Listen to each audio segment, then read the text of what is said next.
we're going to talk a brand called Skims. Kim Kardashian.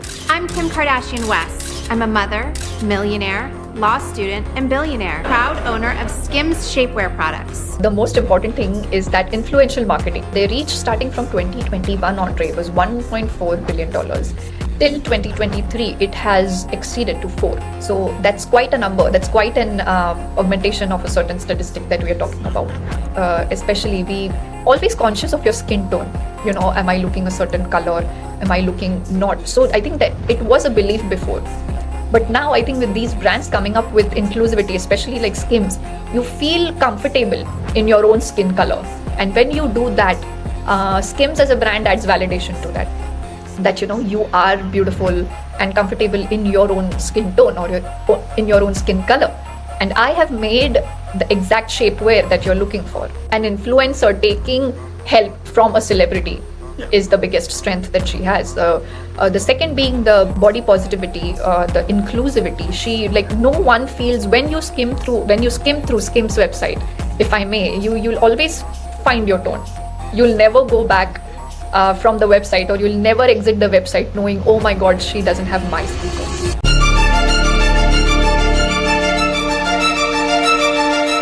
Hello everyone, and welcome to another episode of JSITM Marketing, a podcast where we analyze a brand, campaign, and story. I'm Andre, I'm a marketing consultant, and I have Prachi with me. She's a luxury consultant. Today, we're going to talk a brand called Skims. So, Prachi, have you heard about Skims before? Kim Kardashian, the most important thing is that influential marketing. This term has been popular, and I don't think there is any very, very well-known celebrity than Kim Kardashian to start her own business. She is a very well-known artist, a celebrity, an influencer who's known for her body positivity, body-hugging clothes. When she started wearing that back then, it was not taken that seriously. It was not taken positively, if I may. But over the years, the significance on body positivity has changed a lot more. People have started speaking about how important, or they would like wearing clothes which are body hugging, which give you a feel of seconds, the second skin feel that you generally do. It started with females, but I'm very happy now. Men are also into body positivity, and it has shifted there. So she started Skims with this approach, that she wanted to bring exclusivity and body positivity and give everyone the feel of second skin feel that she feels herself. Yeah. And she saw this gap that there's no other person, or there's no other brand who does this. So yes, she saw an opportunity. That's right. Yeah, we often say about market research and understanding the market and identify a gap where you can leverage, and that's what she's done. So the idea came from herself. She couldn't find a clothing brand that she liked that would match her body, her skin tone, and offer the comfort that she was looking for. So that's pretty much how she decided to start Skims. Yes. And we're talking about market research and how important it is to understand your market, your audience, your competitors, obviously. And she basically found this gap where people are body positive and they want to feel comfortable wearing the clothes that they were wearing, and they are innovative. So Kim Kardashian saw that, and she started Skims, and it's so far it's been growing and it's been gaining more customers every year by year. It is. I think their reach starting from 2021 on Ray was $1.4 billion. Till 2023, it has exceeded to 4. So that's quite a number. That's quite an augmentation of a certain statistic that we are talking about. Yeah. I think that relates to everything, right from her seamless website experience to the colors. Sometimes, especially, we always conscious of your skin tone. Am I looking a certain color? Am I looking not? So I think that it was a belief before. But now I think with these brands coming up with inclusivity, especially like Skims, you feel comfortable in your own skin color. And when you do that, Skims as a brand adds validation to that you are beautiful and comfortable in your own skin tone or in your own skin color. And I have made the exact shapewear that you're looking for, because that's the thing a girl is looking for. Because for example, if I can give an example. For example, this is the shapewear that I'm wearing here. I don't want a shapewear that is doing this. I just wanted to B, so that I can breathe, So it gives me a space of breathing. So I think that is the USP that they have done. Yeah, and you already touched a little bit on the audience. So with Skims, because they launched the menswear back in October 23, we can now divide the audience into two pillars, if you like. So we have the primary, which still are and will always be women. So we're looking women 25 to 40 to 45, that gap there, the average age. And now you have the secondary target audience, which is men. And it's such a fantastic thing to see brands that are looking for comfortable wear and prioritizing men as well.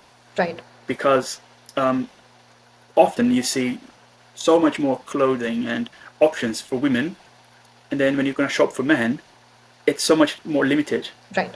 You have that kind of idea of what men should wear or what men wears or what men consumes, but it's incredible, especially come from Kim Kardashian. Right. And I think from a brand perspective, not just Skims, but her personal branding has everything to gain from this. I agree. The best example. Positives. Yeah. Reached a lot more people than expected. I think for it's just growth. And here, Andre, I think with strategy, she was extremely clever to collaborate with. She knows who to collaborate with.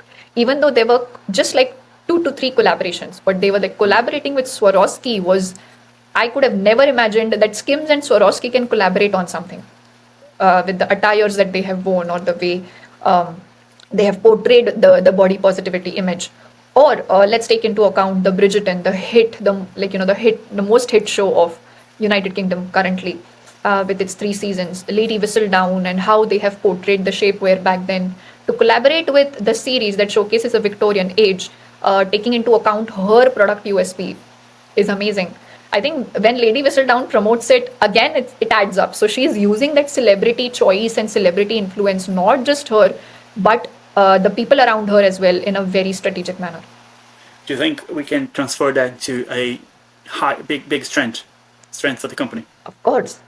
I think an influencer taking help from a celebrity is the biggest strength that she has. The second being the body positivity, the inclusivity. She, like, no one feels when you skim through Skim's website, if I may, you'll always find your tone.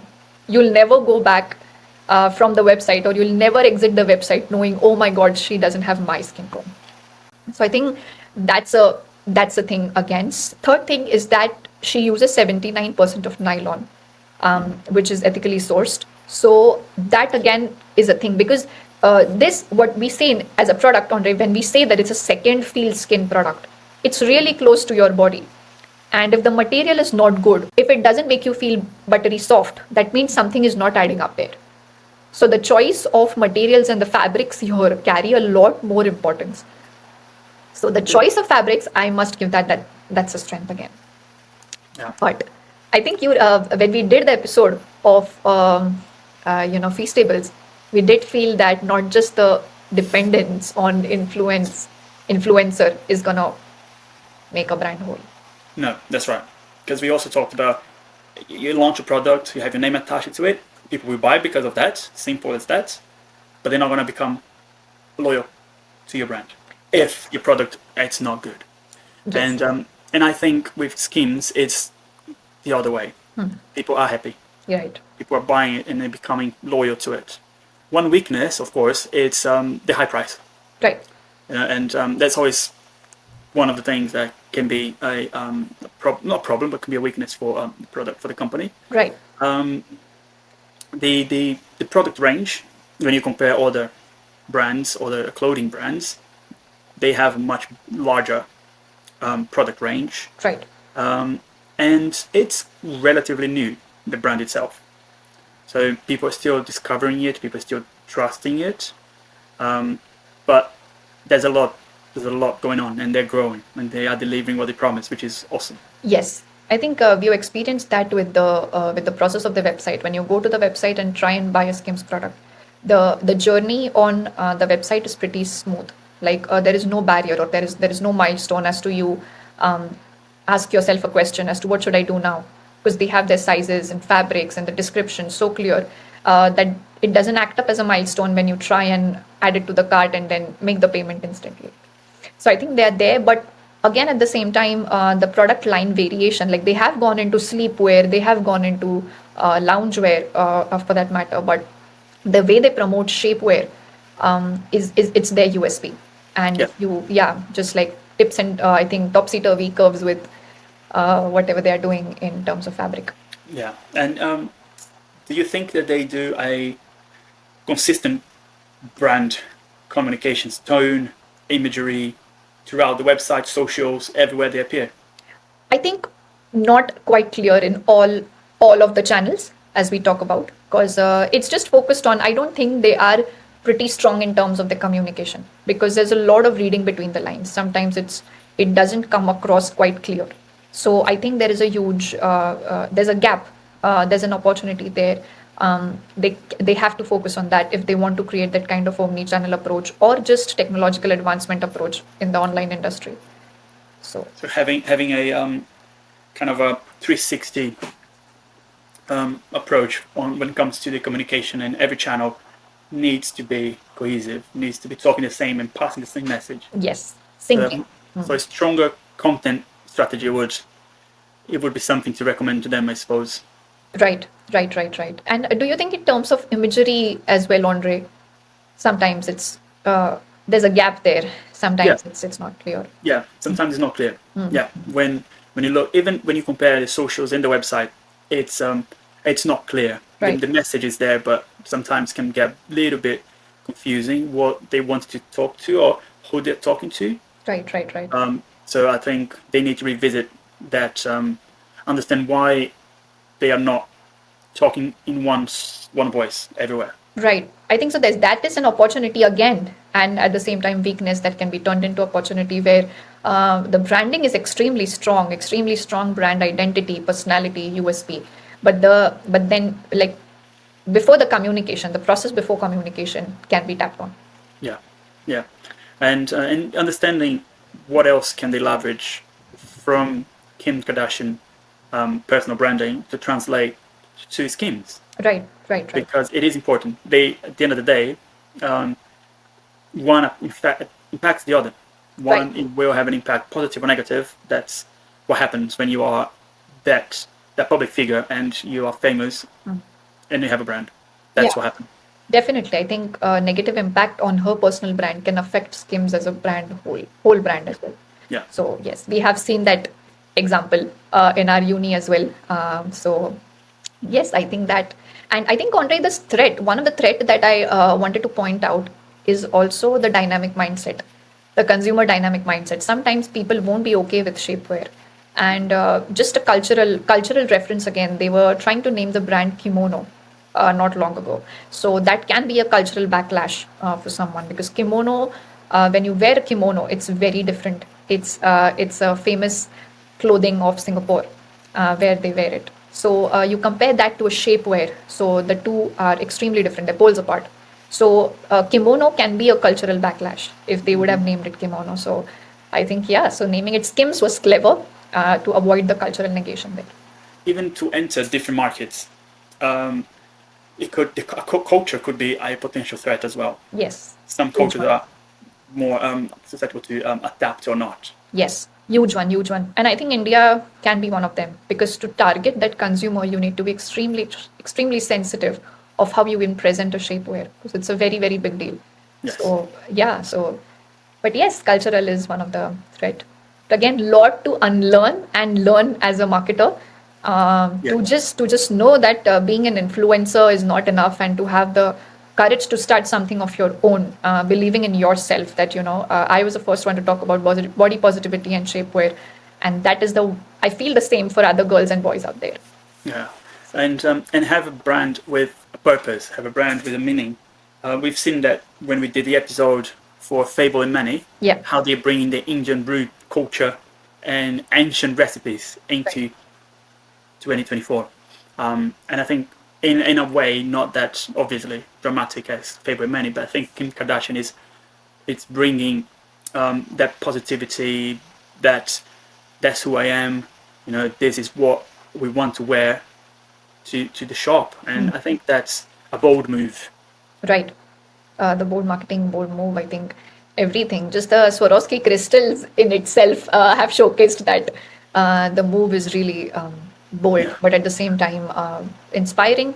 And just to, like, for example, not everyone can buy a Skims and Swarovski.